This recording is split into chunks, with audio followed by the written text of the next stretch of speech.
السلام علیکم ورحمۃ اللہ وبرکاتہ۔ کلاس دہم، امید کرتا ہوں کہ تمام بچے خیریت سے ہوں گے۔ آج 2 جولائی 2020 بروز جمعرات، باب پاکستان کے خارجہ تعلقات، موضوع پاک ایران تعلقات کا مطالعہ کرنے جا رہے ہیں۔ آئیے پاک ایران تعلقات کے 7 نکات آپ کی کتاب میں دیے گئے ہیں، تحریری طور پر ان کا معائنہ کرتے ہیں۔ نمبر 1، 1947 میں ایران نے پاکستان کو سب سے پہلے تسلیم کیا۔ ایران اور پاکستان دونوں اسلامی ایشیائی ہونے کے ساتھ ساتھ پڑوسی ممالک ہیں۔ دونوں ممالک گہرے تاریخی، مذہبی اور ثقافتی رشتوں سے منسلک ہیں۔ پہلے نقطے میں بڑی مثبت بات بیان کی گئی ہے، وہ یہ کہ جب اگست 1947 کو پاکستان وجود میں آیا تو بے شمار طاقتوں نے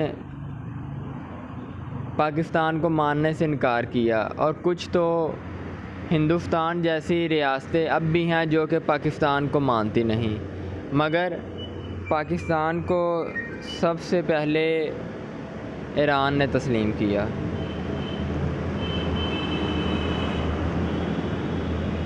اس کے بعد ایران اور پاکستان اسلامی ممالک ہونے کے ساتھ ساتھ پڑوسی ممالک بھی ہیں، اور دونوں ممالک کے گہرے تاریخی، مذہبی اور ثقافتی تعلقات بھی ہیں۔ یعنی کہ یہ مذہب کے اعتبار سے بھی جڑے ہیں، ثقافت کے اعتبار سے بھی جڑے ہیں، اور تاریخ کے اعتبار سے بھی جڑے ہیں۔ دوسرا اہم نقطہ، 1949 میں پاکستان کے وزیر اعظم نے ایران کا دورہ کیا، جس کے جواب میں 1950 میں شاہ ایران نے بھی پاکستان کا دورہ کیا اور تجارتی روابط قائم ہوئے۔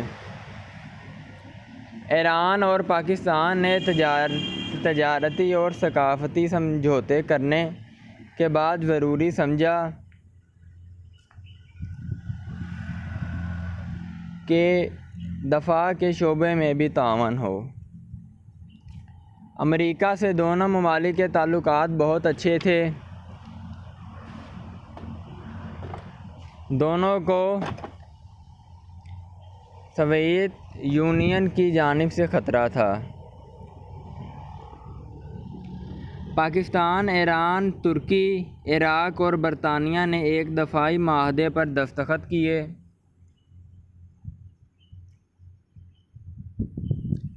جو معاہدہ بغداد کہلایا۔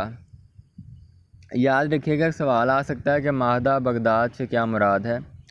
تو پاکستان، ایران، ترکی، عراق اور برطانیہ نے ایک دفاعی معاہدے پر دستخط کیا تھا۔ اس معاہدے کو معاہدہ بغداد کہا جاتا ہے۔ آگے، امریکہ اس معاہدہ کی پشت پناہی کر رہا تھا۔ پشت پناہی پیروی 1958 میں عراقی انقلاب کے بعد عراق معاہدہ سے باہر ہو گیا تو اسے سینٹو کا نام دیا گیا۔ دفاعی سمجھوتا پاکستان اور ایران کو ایک دوسرے کے بہت قریب لایا۔ جی بیٹا، دوسرے نقطوں میں اہم بات یہ بیان کی گئی ہے کہ 1949 میں پاکستان کے وزیر اعظم ایران گئے تو اس کے عوض محبت کو سراہتے ہوئے 1950 میں شاہ ایران نے بھی پاکستان کا دورہ کیا۔ دفاعی معاہدے پر دستخط ہوئے، جس میں ایران، پاکستان کے ساتھ ترکی، عراق اور برطانیہ بھی شامل تھے۔ 1958 میں عراقی انقلاب کے بعد عراق معاہدے سے باہر ہو گیا تو اس کو سینٹو کا نام دے دیا گیا۔ یہ دفاعی منصوبہ پاکستان اور ایران دونوں کو بہت قریب لایا۔ آئیے تیسرا اہم نقطہ پڑھتے ہیں۔ ایران نے مسئلہ کشمیر پر پاکستان کا بھرپور ساتھ دیا اور پاکستان کے موقف کو سراہا۔ اقوام متحدہ کے اندر اور باہر کشمیری عوام کے حق خودداریت کی حمایت کی۔ حق خودداریت، خودداری کا حق۔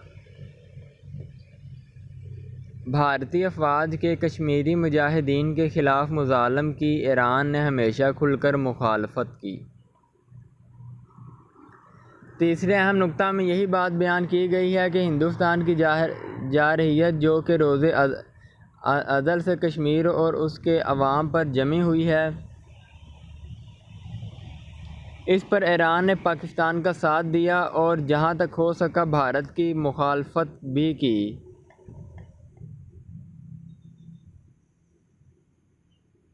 اور ایران نے کشمیری عوام کے لیے حق خودداریت کی آواز بلند کی، یعنی کہ ایران نے پاکستان کا ہمیشہ مسئلہ کشمیر پر ساتھ دیا۔ چوتھا اہم نکتہ، 1965 اور 1971 کی جنگوں میں ایران پاکستان کے ہمراہ رہا۔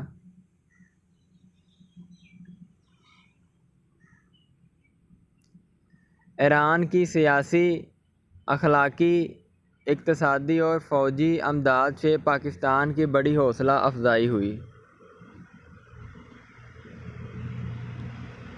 بنگلہ دیش وجود میں آیا تو جب تک پاکستان نے اسے تسلیم نہ کیا، ایران نے بھی اسے تسلیم نہ کیا۔ بیٹا چوتھا نکتہ بہت آسان ہے، اس میں دو باتیں بیان کی گئی ہیں کہ جنگ میں بھی ایران نے پاکستان کا ساتھ دیا جو کہ 65 اور 71 میں پاکستان اور انڈیا کی ہوئی تھی۔ اس کے علاوہ بنگلہ دیش جب 1970 میں وجود آیا تو پاکستان نے اس کو تسلیم کرنے سے انکار کر دیا۔ پس جب تک بنگلہ دیش کو پاکستان نے تسلیم نہ کیا، ایران نے بھی تسلیم نہ کیا۔ اس کے بعد بیٹا پانچواں نکتہ، شاہ ایران، صدر ترکی اور صدر پاکستان کی اعلیٰ سطحی میٹنگ 1964 میں ہوئی اور معاہدہ استنبول پر دستخط کیے گئے۔ یہ معاہدہ تینوں ممالک کو ایک دوسرے کے بہت قریب لے آیا۔ معاہدے کے نتیجہ میں RCD علاقائی تعاون برائے ترقی کا سنگ بنیاد رکھا گیا۔ ایران، پاکستان اور ترکی نے بہت سے مشترکہ منصوبے مکمل کرنے کا فیصلہ کیا۔ اب اس تنظیم کو اقتصادی تعاون کی تنظیم ECO کہا جاتا ہے۔ یہ مختصر کے لیے بہت اہم ہے کہ ECO سے کیا مراد ہے، جس کے ممبران کی تعداد 10 ہے۔ یہ معروضی کے لیے بہت اہم ہے کہ ECO کے ممبران کی تعداد کتنی ہے، 10 ہے جی۔ آگے چھٹا اہم نکتہ جو کہ انتہائی مختصر ہے، پاکستان نے 1989 میں اسلامی انقلاب کے بعد ایران کی نئی حکومت کو تسلیم کیا اور ہر شعبے میں تعاون کو مزید وسعت دی۔ ساتواں نکتہ اور آخری نکتہ، سن 2000 میں صدر پاکستان نے ایران کا دورہ کیا۔ یاد رکھیے کہ ایران کا دورہ صدر پاکستان نے پہلی دفعہ 1949 میں شاید کیا تھا، آپ کو پیچھے بتایا گیا ہے۔ سن 2000 میں صدر پاکستان نے دوبارہ ایران کا دورہ کیا اور مختلف شعبوں میں تعاون کو مزید فروغ دینے کے لیے ضروری اقدامات اٹھانے کا اعادہ کیا۔ 2013 میں صدر پاکستان نے ایران سے پاکستان کے ذریعے بھارت تک گیس پائپ لائن کے منصوبے کا جائزہ لیا گیا۔ اس منصوبے کی تکمیل سے پاکستان کا توانائی کا مسئلہ کافی حد تک حل ہو سکتا ہے، جو کہ ابھی تک اپنے مراحل پر گامزن ہے۔ جی بیٹا، جو سمجھنے والے نکات تھے وہ میں نے سمجھا دی آپ کو. 7 نکات ہیں تو 7 کے ساتھ آپ نے یاد کرنے ہیں.